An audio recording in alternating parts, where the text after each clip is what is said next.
баҳри иҷрои амалии дастуру супоришҳои ҳукумати ҷумҳурии тоҷикистон дар самти истифодаи самараноки ҳар қитъа замини корам, вусъати корҳои саҳроӣ ва ба ин восита афзун гардонидани ҳаҷми истеҳсоли маҳсулоти ғизоӣ ва таъмини талаботи бозори истеъмолӣ захираи маводи ғизоӣ барои 2 соли оянда дар ҳар як оила тақвияти корҳои ободонию созандагӣ, истифодаи самараноки имкониятҳои мавҷуда барои саноати кунонии босуръати кишвар, сокинони ватандӯсту меҳнатқарини ноҳияи Вахш аҳлона заҳмат кашида ва натиҷаҳои назарраси меҳнатӣ ноил гардида истодаанд. тибқи иттилои масъулин бо дар назардошти талаботи бозор ва таъмини эҳтиёҷоти аҳолии кишвар бо маҳсулоти гуногуни ғизоии хушсифати табиӣ, имсол дар ноҳияи Вахш хоҷагидорон дар майдони зиёда аз 15 000 гектар кишту парвариши зироати гуногуни кишоварзиро ба роҳ мондаанд. меҳнаткашони меҳнатқарини ноҳияи Вахш барои дар амал татбиқ намудани барномаи озуқавории мамлакат ки яке аз ҳадафҳои стратегии давлат ба шумор меравад ва рушди соҳаҳои дигар низ аз ин сарчашма мегирад, аз замин самараноку оқилона истифода бурданро баро мондааст. соли гузашта меҳнаткашони ноҳияи Вахш зиёда аз 6 000 гектар 2 сеҳосилӣ рӯянда буданд. имсол низ ҳамин анъанаро идома дода то имрӯз дар майдони 15 000 гектар кишти зироатҳои гуногуни кишоварзиро гузаронданд. кишти ғаллагӯ пурра, сабзавот, полизи пурра, хӯрокчоро пурра иҷро гардид.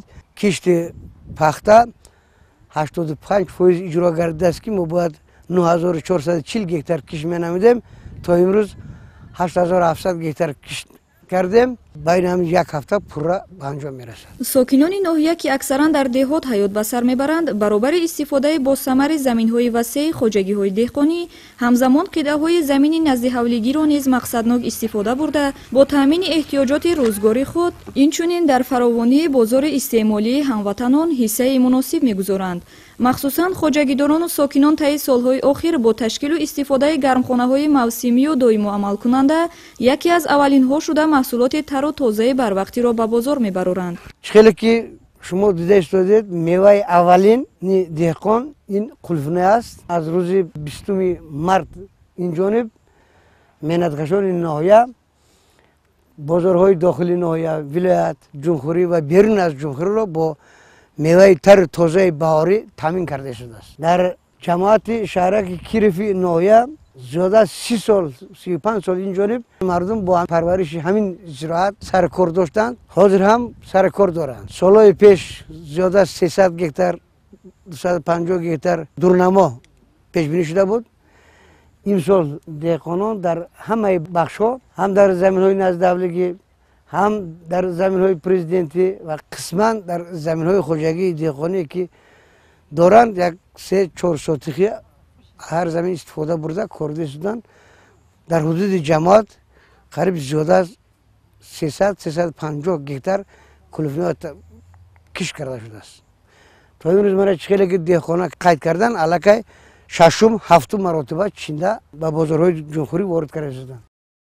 сокинону хоҷагидорони ноҳияи Вахш бо омӯхтани талаботи бозор ва дар ҳамкорӣ бо олимону мутахассисони соҳа соласол роҳу усулҳои пешрафтаву манфиатовари кишоварзиро дар амал татбиқ карда, доираи фаъолияти худро боз ҳам васеъ менамоянд.